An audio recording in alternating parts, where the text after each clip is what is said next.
Senhor Presidente da Assembleia Nacional, senhores deputados, ilustres convidados, caros compatriotas, saúdo cordialmente todos os presentes neste início de mais um ano parlamentar. A Casa da Democracia abre hoje as suas portas para o início da última sessão legislativa da presente legislatura e agradeço o privilégio que me conferem para proferir a minha última mensagem sobre o Estado da Nação no mandato que decorre até 2017. Começo por afirmar que tanto o clima de paz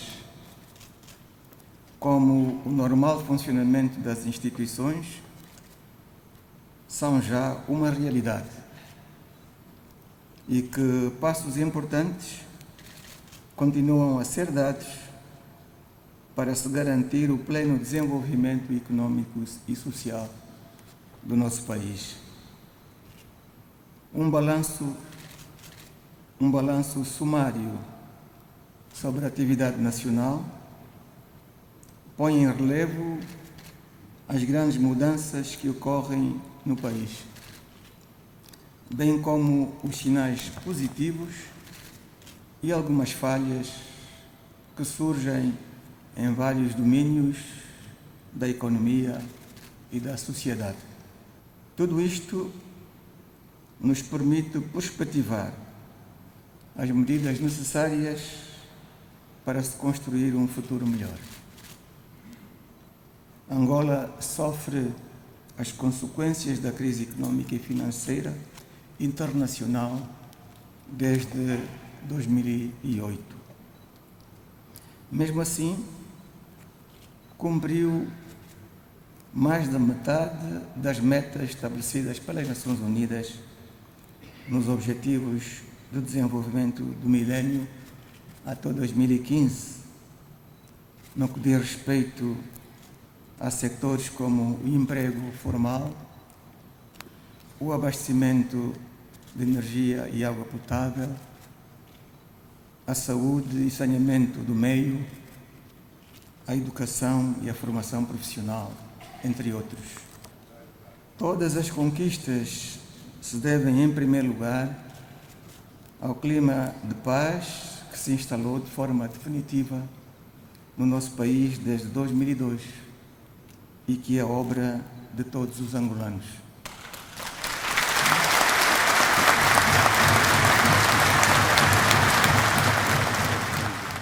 Foi a paz que devolveu ao nosso povo a esperança num futuro melhor, num quadro de liberdade, justiça e inclusão social.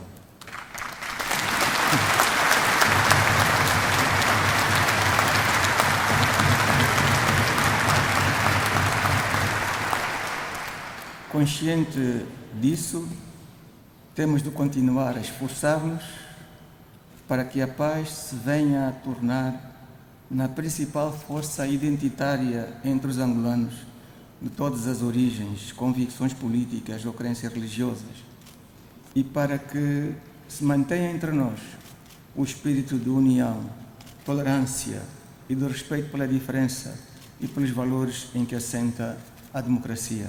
Em segundo lugar, apesar do agravamento da situação econômica do país, provocada pela queda do preço do petróleo, Angola está a lidar com a crise melhor do que outros países.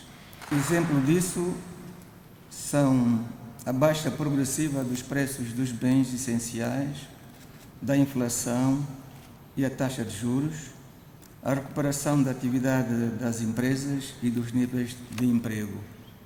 São também exemplo disso a retomada dos ganhos da paz, que começavam a ser afetados, no domínio da educação, da saúde, da assistência social e da desminagem. A economia não estagnou, apenas perdeu a pujança com que se vinha desenvolvendo por causa da crise atual. Um dos caminhos escolhidos para sairmos dessa crise é a diversificação da economia, que, por sinal, não é uma ideia nova. Muitos questionam por que razão não começamos este processo muito antes. Mas, na verdade, ele começou há muito tempo.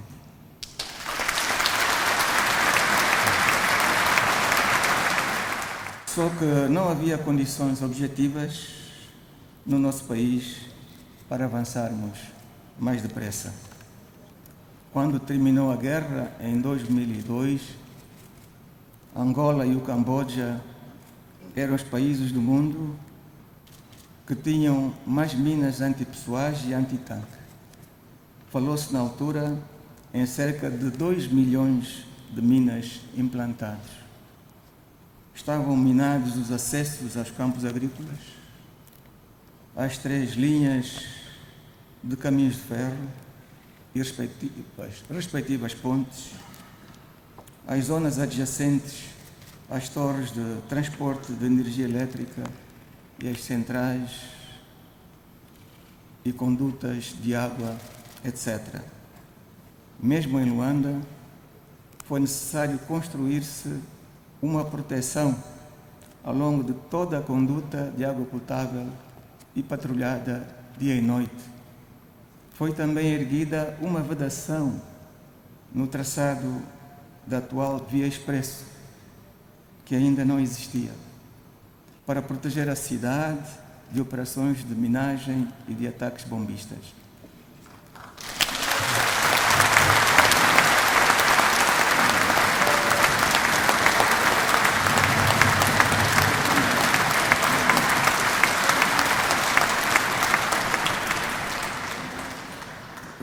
Não era assim surpresa que Luanda continuasse iluminada, apesar das centenas de postes derrubados, pois tinha sido possível implantar grupos geradores em todos os municípios. Quando se começou a reconstrução, quando começou a reconstrução, tivemos que desminar todo o território nacional para podermos avançar. Não podíamos construir sem desminar primeiro. Nos primeiros anos, tivemos que fazer em todo o país o levantamento e a sinalização das minas para se evitarem acidentes. Como é que nestas condições poderíamos acelerar o desenvolvimento da agricultura familiar ou da agricultura comercial? Quem andasse pelo país encontrava grandes quantidades de tratores e máquinas pesadas de construção civil abandonadas ou destruídas. Foi necessário fazer quase tudo de novo: desminar, reconstruir, reequipar e reorganizar.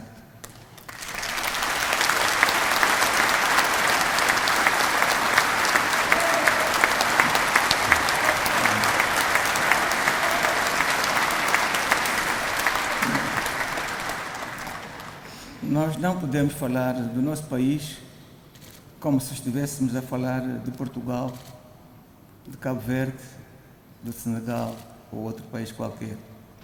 A nossa história não é igual nem parecida com a dos outros. O nosso povo está consciente desse facto e sabe o que quer e como construir o seu futuro. Por essa razão, escolheu o caminho da diversificação da economia. Com realismo, está a dar passos seguros para conseguir esse objetivo.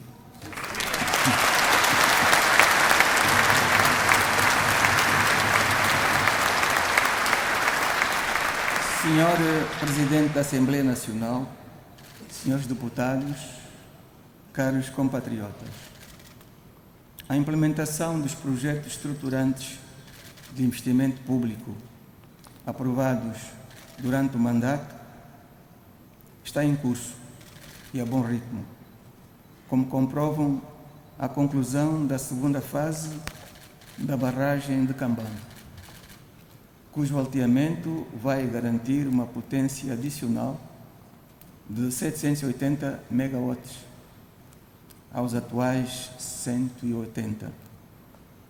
A construção da nova barragem de Lauca, a terminar no próximo ano, com uma potência de 2.067 megawatts, bem como a construção da central de ciclo combinado do Soio, utilizando gás natural para gerar uma potência de 750 megawatts também no próximo ano.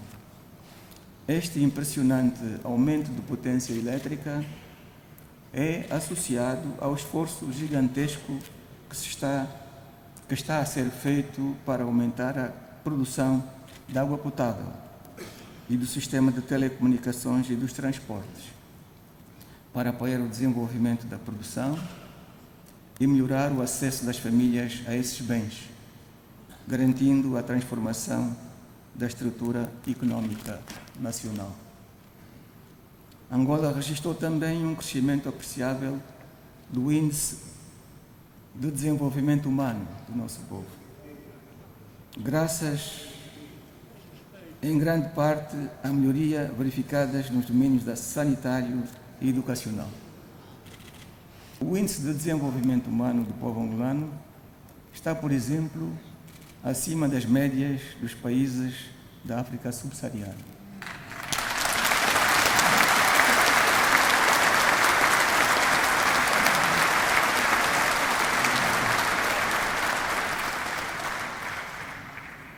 O objetivo a que o país aspira é o de pertencer até 2025 ao grupo de países de desenvolvimento humano elevado.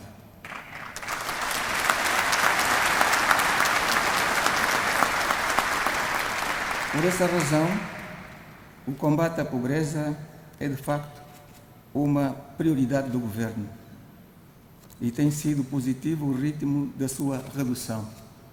Mas importa que haja um esforço, que haja um reforço e alargamento das medidas que, direta ou indiretamente, podem contribuir ainda para a sua maior redução.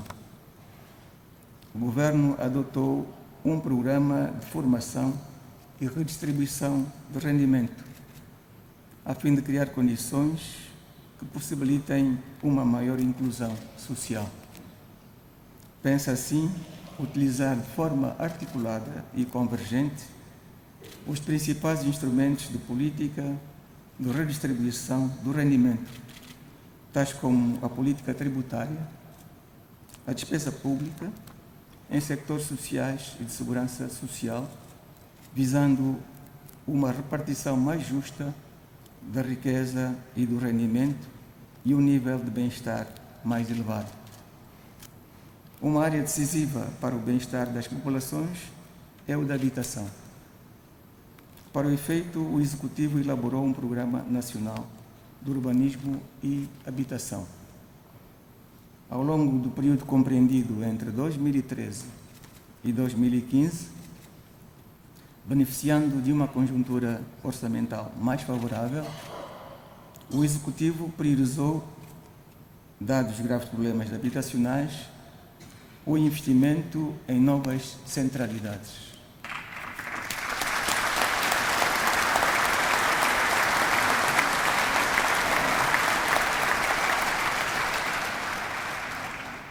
Mas a presente redução dos recursos orçamentais tem naturalmente um forte impacto no programa habitacional, estando-se por isso a adotar medidas ativas de política para concluir os projetos em curso em várias províncias e que salvaguarda a continuação dos subprogramas de autoconstrução dirigida.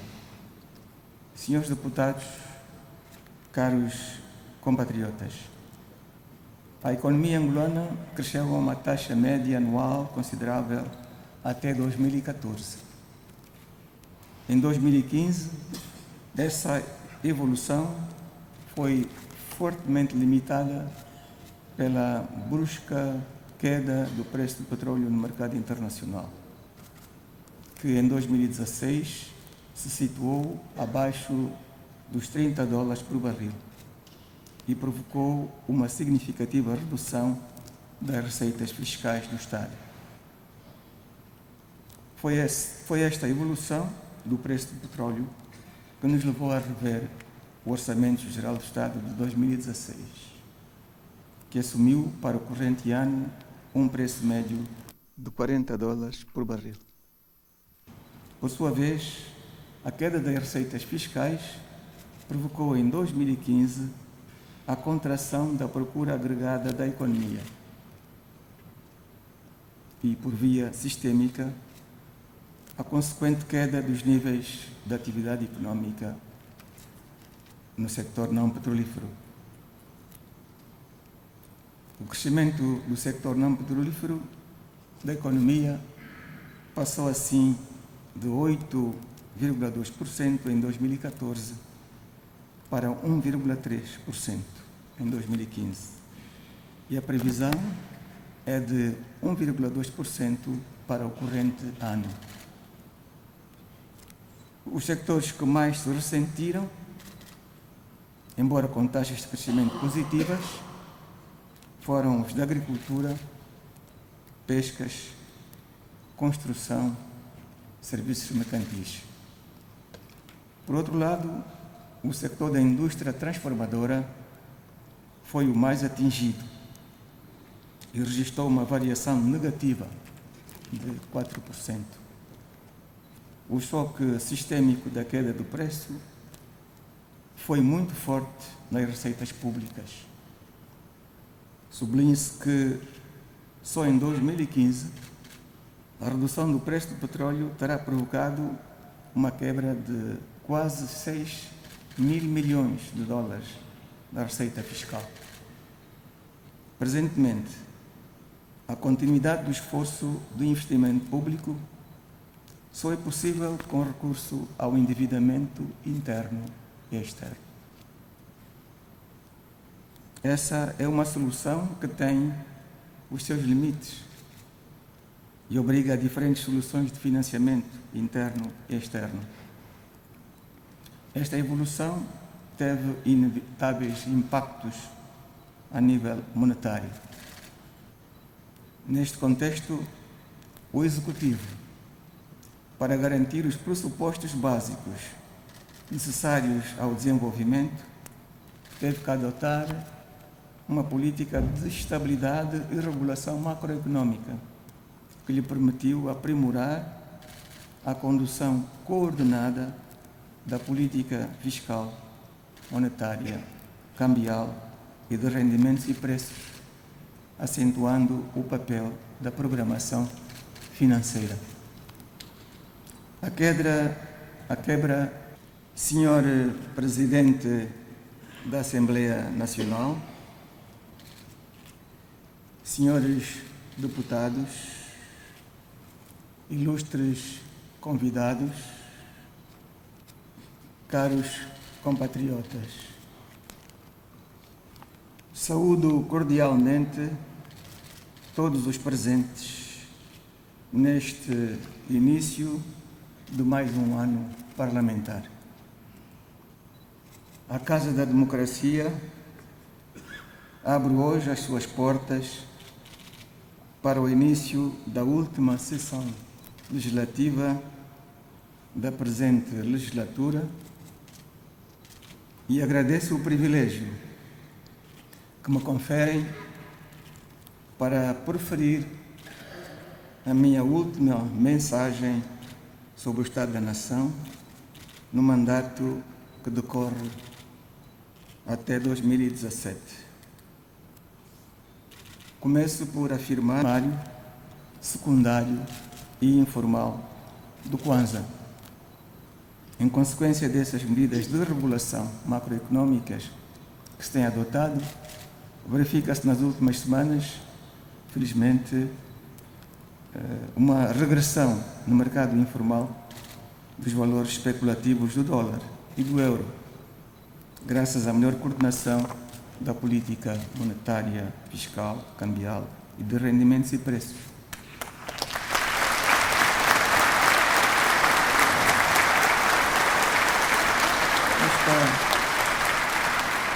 Esta aplicação coordenada dos instrumentos de política económica permitiu garantir uma oferta de divisas no mercado cambial primário que sustentou a execução do Orçamento Geral do Estado. E, por outro lado, o atendimento à procura de moeda estrangeira em articulação com a adequada oferta de meios de pagamento em moeda nacional e a satisfação da necessidade de bens e serviços. Segundo os dados do Instituto Nacional de Estatística, a taxa de inflação mensal, que em julho estava em cerca de 4%, em agosto baixou para cerca de 3% e em setembro baixou para 2,14%, verificando-se assim a baixa dos preços de bens de consumo no mercado e um apreciável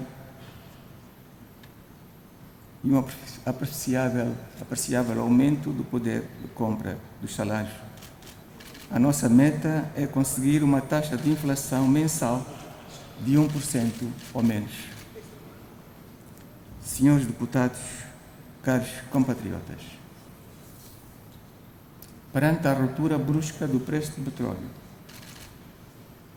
o Executivo definiu em 2015 uma estratégia para a saída da crise. Esta estratégia está alicerçada na substituição do petróleo como fonte principal de receita, a promoção de exportações a curto prazo, a programação do pagamento da dívida pública e num novo ciclo econômico de estabilidade não dependente do petróleo. A substituição do petróleo como fonte principal de receita baseia-se na expansão controlada do déficit e do endividamento para o relançamento da economia e numa maior transparência da gestão da coisa pública, maior eficiência e eficácia dos investimentos e na procura ou promoção do investimento privado.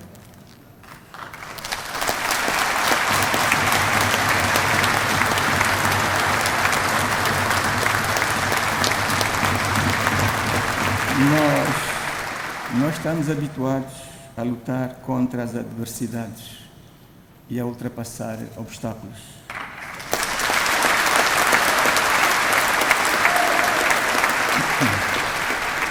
Temos assim de continuar a confiar nas nossas forças e trabalhar juntos para vencer a crise económica e financeira no curto prazo.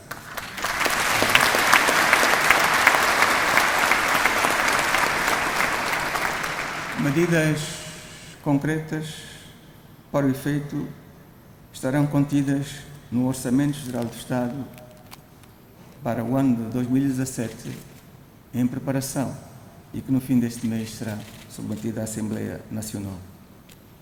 Senhor Presidente da Assembleia Nacional, senhores deputados, caros compatriotas, ao nível interno, enfrentamos também o aumento da criminalidade violenta, a imigração ilegal, os crimes de natureza económica, em relação aos quais têm estado a ser tomadas medidas concretas de combate.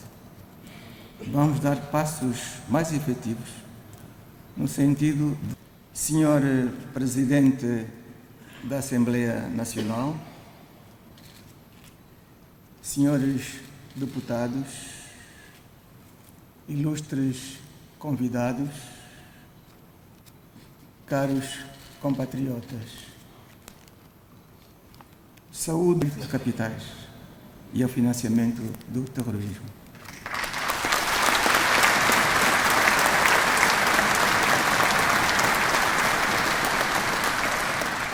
No plano externo, há a considerar as ameaças latentes constituídas pelas crises e conflitos em África, sobretudo em países da África Central, da região dos Grandes Lagos e pela pirataria marítima no Golfo da Guiné, para além dos novos paradigmas do crime organizado que se manifestam através da expansão do fundamentalismo religioso, do terrorismo transnacional, do tráfico de armas, drogas e seres humanos e dos crimes cibernéticos. Apesar de alguns condicionalismos de ordem conjuntural e estrutural, o Sistema de Segurança Nacional tem dado respostas a todas essas situações de risco, internas e externas, e permitido assim a persecução normal dos grandes objetivos nacionais. A defesa do território nacional, a garantia da paz e estabilidade e a preservação das nossas fronteiras exigem que tenhamos forças armadas e de segurança capazes, bem equipadas, bem treinadas. Exigem também que elas sejam objeto de uma atenção permanente, cuidando devidamente dos seus orçamentos. Senhor Presidente da Assembleia Nacional, senhores deputados, caros compatriotas, temos que estudar com maior atenção e profundidade os fenómenos que acontecem no plano internacional, para compreender melhor o mundo em que estamos e saber proteger os nossos interesses. Com o fim da Guerra Fria, surgiu um mundo unipolar, com os Estados Unidos na liderança. Entretanto, com o despontar de várias potências com peso no plano internacional, em especial a Rússia e a China, o mundo tende a tornar-se multipolar. Utilizando a força, os Estados Unidos levaram a cabo intervenções em várias partes do mundo para impor os seus valores políticos com resultados adversos. Acabaram assim por gerar mais instabilidade no Médio Oriente, na Ásia e em África, onde não conseguiram nem impor a paz, nem desencorajar os movimentos terroristas. Essas políticas foram conduzidas na era do presidente George Bush, nos Estados Unidos, e do presidente Obama, cada um com a sua especificidade e com o beneplácito dos seus aliados. Que rumo agora seguirá a política externa americana com o novo presidente a ser eleito em novembro? Qual será a reação da Rússia e de outras potências de desenvolvimento médio? Um mundo mais seguro só pode ser arquitetado na base do diálogo e do entendimento entre esses dois grupos e de uma neutralidade mais ativa da parte das Nações Unidas.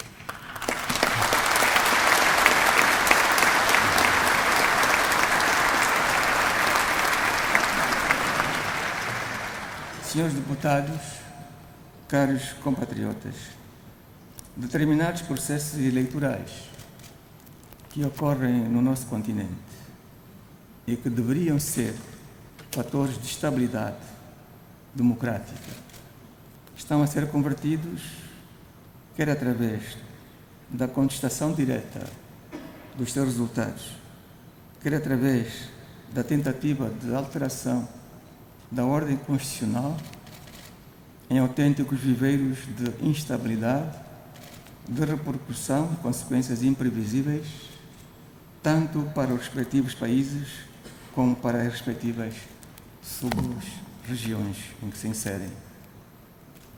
Neste contexto, devem ser mantidos e reforçados os princípios da União Africana sobre o não reconhecimento dos governos resultantes de processos anticonstitucionais, bem como sobre os mecanismos de acompanhamento e fiscalização dos processos eleitorais. Que o registro eleitoral em curso, bem como as eleições gerais que vamos preparar, se pautem pela lisura e transparência, para que essas eleições, a realizar em 2017, expressem e correspondam, de facto, à real vontade dos eleitores no nosso país.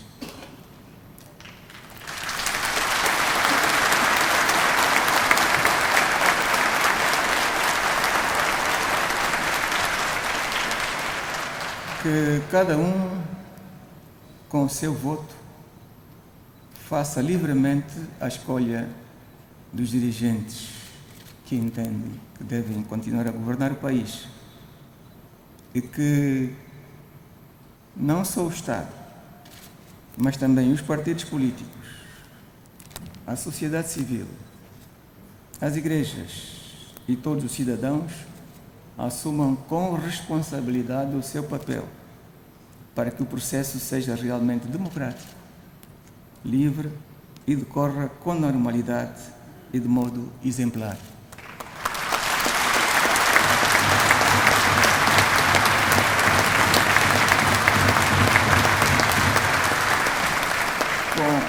Com a realização de novas eleições, novas propostas de candidatos aos mais altos cargos do país vão surgir. Vamos consolidar o processo democrático, que já é irreversível no nosso país, para que nele surjam e se afirmem aqueles que estejam em melhores condições de conduzir os destinos do nosso país.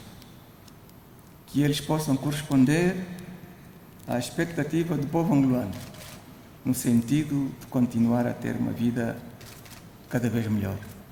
Assim termino a minha mensagem. Desejo a todos os deputados bom trabalho. Viva Angola!